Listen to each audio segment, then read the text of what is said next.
ശ്രീ പല്ലിശ്ശേരി, ഇപ്പോൾ താരങ്ങൾ അതുപോലെ സാങ്കേതിക വിദഗ്ധർ, ടെക്നീഷ്യൻസ്, അവരൊക്കെ വലിയ മണിമാളികൾ ഉണ്ടാക്കുന്നു, അവർ വലിയ ആഡംബര വാഹനങ്ങൾ വാങ്ങുന്നു. പക്ഷേ ഞാൻ അത്ഭുതപ്പെടുകയാണ്, ഈ അമ്മ എന്ന സംഘടനയിലെ 50 പേർക്ക് മാത്രമേ സ്ഥിരം വരുമാനമുള്ളൂ.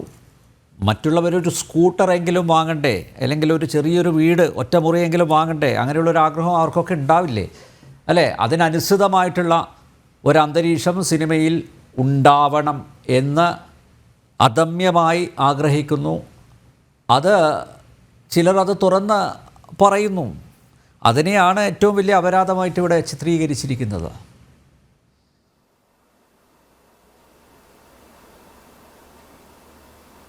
തീർച്ചയായിട്ടും ഇവിടെ അമ്മയിൽ കുറേ പേരുണ്ട്. എനിക്ക് പലരുമായിട്ട് അടുപ്പുള്ള ആൾക്കാരാണത്. പക്ഷെ ഇപ്പം ഈ ചർച്ച നടക്കുമ്പോൾ തന്നെ ഞാൻ ചില പ്രൊഡ്യൂസർമാരായിട്ടും ആർട്ടിസ്റ്റുകളൊക്കെ സംസാരിച്ചു. അപ്പോൾ അവരൊക്കെ പറയുന്നത് ഞങ്ങളുടെ പ്രശ്നം ആരും സംസാരിക്കുന്നില്ലല്ലോ എന്ന് പറഞ്ഞു. അപ്പോൾ ഞാൻ വെച്ചാൽ എന്താ നിങ്ങളുടെ ഞങ്ങളെന്നൊരു ഭൂരിഭാഗം പേരിവിടെ ഇല്ലാത്തവരാണെന്ന് ആലോചിക്കണം. ഈ ഇല്ലാത്തവരെ, നഷ്ടപ്പെട്ടവരെ കുറിച്ചല്ല സംസാരിക്കുന്നത്, നേടിക്കൊണ്ടിരിക്കുന്നവരെ കുറിച്ച് മാത്രമാണ് പറയുന്നത്. നേടിക്കൊണ്ടിരിക്കുന്നവർ തമ്മിലാണ് ചർച്ച നടക്കുന്നത്. അത് ശരിയാണെന്ന് എനിക്ക് തോന്നി. കാരണം ഇന്ന് വീട്, ഇപ്പം ഞാനുള്ളപ്പോൾ തന്നെ ഞാൻ പലരോടും ഈ അമ്മ കുറേ കാര്യങ്ങൾ ചെയ്തിട്ടില്ല എന്ന് ഞാൻ പറയില്ല. അമ്മ കുറേ കാര്യങ്ങൾ ചെയ്തിട്ടുണ്ട് അവരുടെ മെമ്പർമാർക്ക് വേണ്ടിയിട്ട്. ഇപ്പോഴും ഒരു നല്ല എമൗണ്ട് എല്ലാ മാസവും കൊടുക്കുന്നുണ്ട്. അത് കൂടുതലാണോ കൂട്ടണോ എന്നുള്ള അവർ തീരുമാനം. എന്തായാലും വേറൊരു ഇൻഡസ്ട്രിയും ചെയ്യാത്ത രീതിയിൽ ഒരു അമ്മ എന്നുള്ള സംഘടന മാസം ഇത്രായിരം രൂപ വെച്ചുകൊണ്ട് ഇന്ന ആൾക്കാർക്ക് കൊടുക്കുന്നുണ്ടെന്ന് പറഞ്ഞാൽ ഒരു മാസം കോടികളാണ് അതിന് വേണ്ടി വരുന്ന തുക എന്ന് ആലോചിക്കണം. അതൊരു നല്ല കാര്യം തന്നെയാണ്. പിന്നെ അത്യാവശ്യം ചിലർക്ക് വീടുകൾ വെച്ച് കൊടുക്കുന്നുണ്ട്. പക്ഷെ ഞാൻ മുൻപ് അവരോട് പറഞ്ഞിട്ടുണ്ട്, ഇത് മാത്രം പോരാ, ഇതൊരു വലിയ തുകയല്ല. ഈ തുക കുറച്ചും കൂടി നിങ്ങൾ വർദ്ധിക്കണം. അതിന് വേണ്ടത് കൂടുതൽ പടങ്ങളുടെ എണ്ണമുള്ളവർ പ്രതിഫലം കൂടുതൽ ഇത്ര ശതമാനം അമ്മയ്ക്ക് കൊടുക്കണമെന്ന് അന്ന് ഞാൻ പറഞ്ഞു. അവരിപ്പോൾ ഞാൻ പറയുമ്പോൾ ഒരു മാധ്യമ പ്രവർത്തകർ മാത്രമാണ്, നിനക്കെന്താണ് പറയാനുള്ള അധികാരം ചോദിച്ചാൽ ഒന്നും പറയാനില്ല. പക്ഷേ അവർ ചെയ്യുന്നുണ്ടോ ഇല്ലയോ എന്ന് എനിക്കറിയാൻ പറ്റില്ല. അതുകൊണ്ട് നിങ്ങൾ ഇന്ന് ചർച്ച ചെയ്യുമ്പോൾ ഈ പ്രൊഡ്യൂസർമാർ എല്ലാവരും വട്ടമേശ ഈ സിനിമ ഇതൊരു വലിയ ഗൗരവമുള്ള പ്രശ്നമായിട്ട് എനിക്ക് തോന്നുന്നില്ല. അപ്പോൾ വേറെ തമാശ പറയട്ടെ, ഇന്ന് സുരേഷ് കുമാറിനെ കുരിശേറ്റുന്ന ആൾക്കാർ അടുത്ത സിനിമ മോഹൻലാലിനെ വെച്ചിട്ട് സുരേഷ് ചെയ്യില്ല എന്ന് നമുക്ക് ഉറപ്പ് പറയാൻ പറ്റുമോ? ഇത്രയുള്ള ബന്ധങ്ങൾ, ഇത് ചെറിയ ചെറിയ കാര്യങ്ങളാണ്. സുരേഷ് പറഞ്ഞത് സുരേഷിന് വേണ്ടി അല്ല എന്നാലോചിക്കണം. ഒരാളെ ചുമതലപ്പെടുത്തി അയാൾ പറഞ്ഞു കഴിഞ്ഞു. ഇപ്പോൾ മോഹൻലാൽ ആൻ്റണിയുടെ ആൻ്റണിയെ കൂടുന്ന കാര്യം 25 വർഷം. അവിടെ ആലോചിക്കണം, 25 വർഷം ഒരു പ്രൊഡ്യൂസർ മോഹൻലാലിനെ മാത്രം നായകനാക്കി ചെയ്ത സിനിമകളാണത്. അത് മറ്റേതെങ്കിലും ലാംഗ്വേജിലുണ്ടോ? പക്ഷെ എന്തുകൊണ്ടാണ് അങ്ങനെ ചെയ്തതെന്ന് ആലോചിക്കണം. അപ്പോൾ അങ്ങനെ ചെയ്തതെന്ന് വെച്ചാൽ അവർ തമ്മിലുള്ള റിലേഷൻഷിപ്പാണത്. അവർ തമ്മിൽ ചില പടങ്ങൾ വിജയിക്കാറുണ്ട്, ചിലത് അത്യാവശ്യം പരാജയപ്പെടാറുണ്ട്. പക്ഷെ വമ്പൻ പരാജയങ്ങൾ വരുമ്പോൾ, പരാജയം ഏറ്റെടുക്കുമ്പോൾ വേദന ഉണ്ടായിരിക്കും. ആ കോടികളാണ് നഷ്ടം എന്ന് ആലോചിക്കണം. സിനിമയ്ക്ക് ദോഷം വരാവുന്ന ഒരു കാര്യവും ഉണ്ടാകാൻ പാടില്ല. സിനിമയ്ക്ക് ദോഷമുണ്ടാക്കുന്ന രീതിയിൽ ആരെങ്കിലും പ്രവർത്തിച്ചാൽ അവന് ഒറ്റപ്പെടുത്തന്നെ വേണം. കാരണം ഇതൊരു കൂട്ടായ്മയാണ്, കോടികളുടെ ഇതാണെന്ന് ആലോചിക്കണം. അപ്പം അത് ഒരുമിച്ച് ചർച്ച ചെയ്യണം. ഓരോരോ അഭിപ്രായം പറഞ്ഞതിൻ്റെ പേരിൽ ഇങ്ങനെ ബേജാറാവണ്ട.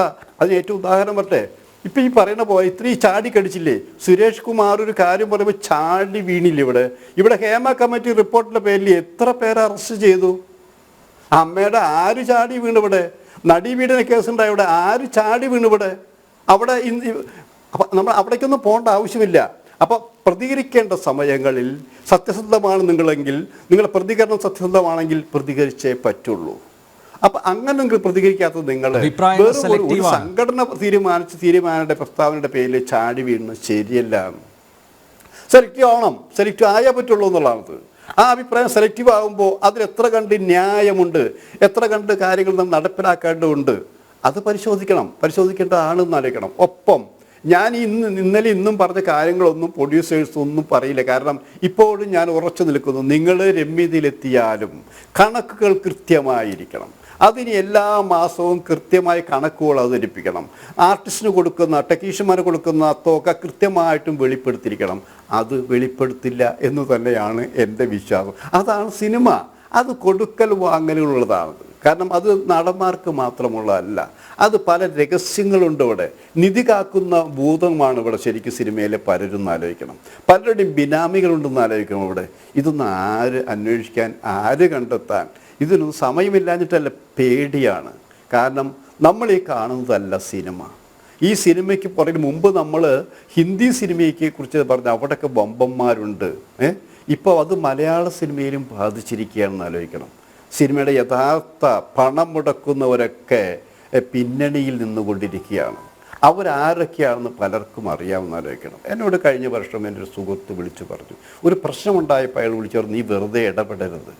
കാരണം ഇതിന് പണം മുടക്കുന്ന ആൾക്കാർ ഇത് ബാംഗ്ലൂരിലൊരു ലോബിയാണുള്ളതെന്ന് ആലോചിക്കണം. ഇതിൻ്റെ കാര്യമല്ല, ആ ലോബി അവൻ നിന്നെ വേണമെങ്കിൽ ഇന്ന് രാത്രി വേണമെങ്കിൽ ഇല്ലാതാക്കാനുള്ള എല്ലാ ശക്തികളും അവരുടെ കയ്യിലുണ്ട് എന്ന് എന്നോട് പറഞ്ഞു. അത് ശരിയായിരുന്നതാണ്. പക്ഷേ ഞാൻ ഇത്രേ പറഞ്ഞിട്ടുള്ളൂ, ഒരാളെ കൊല്ലാൻ വേണ്ടി നിങ്ങൾ ഇത്രയും ഇതെടുക്കേണ്ട ആവശ്യമില്ല. എന്നെ കൊന്നുകൊണ്ട് ഒരു പ്രശ്നങ്ങൾ തീരില്ല. ഇവിടെ കൊലപാതകമല്ല പ്രശ്നങ്ങൾ രമ്യമായി പരിഹരിക്കേണ്ടതാണ്, രമ്യമായി പരിഹരിക്കണം എന്നുള്ളതാണ്. അത് ഒരാൾക്ക് മാത്രം സ്വത്ത് സമ്പാദിച്ചു കൂട്ടാൻ, ഒരാൾക്ക് മാത്രമാണ് ഇതെല്ലാം വാരി കൂട്ടാൻ, അങ്ങനെ ഒരു ആഗ്രഹം പാടില്ല എന്നാലോചിക്കണം. ഇപ്പോൾ ഇവിടെ ചർച്ചയിൽ പങ്കെടുക്കും ബിബി കെ മേനോൻ പറയും, എനിക്ക് ഏറ്റവും വിഷമം തോന്നാൻ കാരണം ബിബി കെ മേനോൻ ഞങ്ങളൊക്കെ ലൊക്കേഷൻ ശരിക്കും ഒരു നല്ല പ്രൊഡ്യൂസറായിട്ട് അങ്ങനെ ആ വേഷമുണ്ട്. ഇന്നൊരു പ്രൊഡ്യൂസർക്ക്, ഏത് പ്രൊഡ്യൂസർക്കാണ് ഒരു കസേര കൊടുക്കുന്നത്? ഞാനൊരു ലൊക്കേഷൻ ചെന്നപ്പോൾ ഒരു പ്രൊഡക്ഷൻ എക്സിക്യൂട്ടീവിനോട് ഒരു പ്രൊഡ്യൂസർ ചായ ചോദിച്ചപ്പോൾ ചായ കൊടുത്തില്ല എന്നാലോചിക്കണം. അപ്പോൾ അവസാനം ഞാനിതിൻ്റെ പ്രൊഡ്യൂസറിൻ്റെ സുഹൃത്തെ, ഞാൻ കോടികൾ ചെലവഴി. അതാണ് ഇന്നത്തെ പ്രൊഡ്യൂസർമാരുടെ സ്ഥിതി എന്നാലോചിക്കണം. ഇവിടെ തീരുമാനമെടുക്കുന്നത് പ്രൊഡ്യൂസറല്ല. അപ്പോൾ പ്രൊഡ്യൂസർമാരുടെ ശബ്ദം അവിടെ ഉണ്ടാവണം. നിങ്ങൾക്ക് ശബ്ദമില്ലെങ്കിൽ പിന്നെ ഈ ശബ്ദം നിങ്ങൾ എന്തിനാണ് വാടകയ്ക്ക് കൊടുക്കുന്നത്? നിങ്ങളുടെ ശബ്ദമാണ് ഇവിടെ ഉയർന്നു കേൾക്കേണ്ടത്. പറയണമെന്ന് പറയുക. ഒരു ചെറിയൊരു ഉദാഹരണം കൂടി. ഇപ്പോൾ നടന്മാരെ നമ്മൾ തേടി പോകാമെന്നല്ലേ പറഞ്ഞിരിക്കുന്നത്. ഇപ്പോൾ ഒരു വടക്കൻ വീരഗാഥ എന്ന്, അത് എനിക്ക് സത്യസന്ധ നേരിട്ടുള്ള വടക്കൻ വീരഗാഥ എന്നുള്ള സിനിമ എടുക്കുന്ന സമയമാണെന്ന് ആലോചിക്കണം. ഇപ്പം ഞാൻ കണ്ട ഇവ അപൂർവം നട്ടലുള്ള സംവിധായകരിലൊരാൾ ഹരിഹരനാണത്. അപ്പോൾ ഹരിഹരൻ MTയും കൂടി PVGയും കൂടി ആ സിനിമ എടുക്കാൻ തീരുമാനിച്ചപ്പോൾ അതിൽ മമ്മൂട്ടിയൊന്നും തീരുമാനിച്ചിരുന്നില്ല. കാരണം മമ്മൂട്ടി ആ സിനിമയിൽ ഇല്ലായിരുന്നു എന്ന് ആലോചിക്കണം. അതിന് വേറൊരു കാരണം കൊണ്ട് ഹരിഹരൻ്റെ ഒരു സിനിമ വികടകവി എന്നുള്ള സിനിമ, വികടകവി സിനിമയിൽ മമ്മൂട്ടി അഭിനയിച്ചു കൊണ്ടിരിക്കുന്നത് മുങ്ങിയിട്ട് ക്ലൈമാക്സിൽ വന്നില്ല എന്നാലോചിക്കണം. അത് പിന്നെ അയാൾ തിരിച്ചൊന്നും എടുത്തില്ല. ഹരിഹരൻ്റെ സെറ്റ് അങ്ങനെയാണത്. പോയി കഴിഞ്ഞാൽ രണ്ടാമത് തിരിച്ചെടുക്കില്ല, ആൾ മാറ്റി നിർത്തി സിനിമ എടുത്തു ചെയ്തു. പിന്നീട് ഹരിഹരൻ്റെ പടത്തിലൊന്നിലും മമ്മൂട്ടി ഇട്ടില്ല എന്നാലോചിക്കണം. ഈ വീരഗാഥ എടുക്കുന്ന സമയത്ത് മമ്മൂട്ടി ഞങ്ങൾ അടുപ്പമുള്ളത് കൊണ്ട് തന്നെ ഞാനാണ് ഇടപെട്ടതെന്ന് ആലോചിക്കണം. അതന്ന് റെക്കോർഡ് ചെയ്തിട്ടുള്ള കാര്യമാണ്, ഇൻ്റർവ്യൂ എടുപ്പിച്ച് ആലോചിക്കണം. പിന്നീടാണ് വീരഗാഥയിലേക്ക് വന്നതെന്ന് ആലോചിക്കണം. ആ വീരയിൽ വന്നു. അപ്പോൾ സംഭവം നന്നായി ചെയ്തിട്ടൊക്കെ ശരിയാണത്. അപ്പോൾ എല്ലാ കാര്യത്തിനും ഈ ആർട്ടിസ്റ്റിനെ സമീപിക്കുന്നുള്ള രീതി ശരിയല്ല. നല്ല റോളുകൾ വേണമെങ്കിൽ അവർക്ക് തേടി കൊടുക്കേണ്ടി വരും, പൈസ കൊടുക്കേണ്ടി വരും. ഈ മമ്മൂട്ടി ആയാലും മോഹൻലാലായാലും പ്രതിഫലം കുറച്ച് ചെയ്തിട്ട് നല്ല സിനിമ, അത് നമ്മൾ നിഷേധിക്കുന്നില്ല. പക്ഷേ ഇപ്പോൾ അവരൊക്കെ വമ്പൻ പ്രൊഡ്യൂസർമാരായി തീർന്നിരിക്കുകയാണ്. അതാണ് പ്രശ്നങ്ങൾ. ആർക്ക് വേണമെങ്കിൽ സിനിമ എടുക്കാം, വേണ്ടാന്ന് പറയുന്നില്ല. പക്ഷേ നിങ്ങളെയൊക്കെ ഊട്ടി വളർത്തിയതിന് ശേഷം അത് വീതം വെക്കുന്നതിന് പകരം നിങ്ങൾ മാത്രം കൈയടക്കി എൻ്റെ കെയർ ഓഫിൽ വിറ്റ് പോകുമെന്ന് വരുമ്പോൾ അത് കുറച്ച് വിഷമില്ലേ? ആ സ്ഥാനത്ത് എന്താ, നിങ്ങൾ ഒരു വർഷം 5 പടം ചെയ്യുന്നുണ്ടെങ്കിൽ 4 പടം ഡേറ്റ് കൊടുക്കൂ, ഒരു പടം നിങ്ങൾ ചെയ്യൂ. അത് ചെയ്യുന്നില്ല ഇവിടെ. ഈ സൂപ്പർ സ്റ്റാറുകളെയൊക്കെ ഇവിടെ എത്തിച്ചത് ആരാണ് അല്ലേ? 1, 2, 3 പ്രൊഡ്യൂസർമാർ വഴിയാണല്ലോ അവരൊക്കെ ഈ ഫീൽഡിൽ എത്തിയത്. അവരാരും വീട്ടിൽ നിന്നുള്ള പണം എടുത്തിട്ടല്ലല്ലോ സിനിമ പിടിച്ചത്.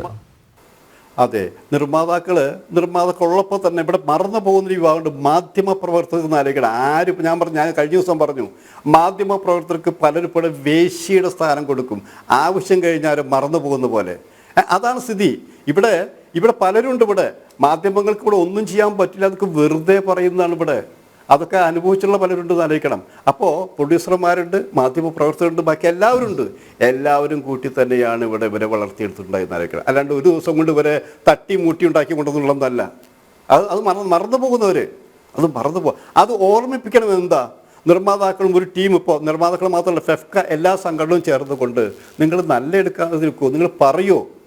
എഴുത്തുകാരൻ എഴുതിയില്ലെങ്കിൽ ഇവർ സിനിമ എടുക്കുന്നോ? സംവിധാനം ചെയ്ത് ഇവർ ചെയ്യുമ്പോൾ എല്ലാവർക്കും ചെയ്യാൻ പറ്റുമോ? അതൊക്കെ ഒരു വെറും ഭീഷണി, ഓലപ്പാമ്പ് കാണിച്ച് ഭീഷണി എന്ന് പറയും ഭീഷണിയാണത്. നിങ്ങൾ തീരുമാനമെടുക്കുക, ഞങ്ങൾ എഴുതുന്നില്ല തൽക്കാലം, ഞങ്ങൾ സംവിധാനം ചെയ്തില്ല തൽക്കാലം. ഇത് നിങ്ങൾ ഞങ്ങൾ പ്രദർശിപ്പിക്കുക, ഇതൊക്കെ തീരുമാനം എടുത്തു കഴിഞ്ഞാൽ നടപ്പിലാവില്ലേ? അപ്പം അത് പറയാനുള്ള ശബ്ദത്തിൽ വരുമ്പോൾ നമ്മൾ മയപ്പെടുത്തരുത്. ഇപ്പം ഇപ്പം ശശി എൻ്റെ ഒരു നല്ല സുഹൃത്താണ് കല്യൂശി. ശശി ഇവിടെ മയപ്പെടുത്തി സംസാരിച്ചു മോഹൻലാലിനെയും ആരും. അവിടെ മയപ്പെടുത്തേണ്ട ആവശ്യമില്ല. എന്തിനാണ് മയപ്പെടുത്തുന്നത്? കാര്യങ്ങൾ പറയല്ലേ. നമ്മൾ അഭിപ്രായം പറയുമ്പോൾ കറക്റ്റായിട്ട് അഭിപ്രായം പറയാം. അത് വൈരാഗ്യമല്ല, ശത്രുതയല്ല. ഒരു പ്രശ്നം പരിഹരിക്കാൻ ഏതാണ് ശരി, ഏതാണ് തെറ്റ്, അത് തെറ്റ് പറഞ്ഞെങ്കിൽ തിരുത്തണം, ശരിയുണ്ടെങ്കിൽ സ്വീകരിക്കണം. ശരി അവരുടെ ഭാഗത്താണെങ്കിൽ ആ ശരിയോടൊപ്പം നമ്മൾ നിൽക്കണം. അങ്ങനെ ഒരു ചർച്ചയാണ് നമുക്ക് ആവശ്യം. അപ്പോൾ നമ്മൾ എപ്പോഴും ആലോചിക്കേണ്ടത് മലയാള സിനിമയാണ് നമുക്ക് മുഖ്യം. ആ സിനിമയ്ക്ക് പുഴുക്കു തേൽക്കുന്ന ഒന്നും ഉണ്ടാവാൻ പാടില്ല.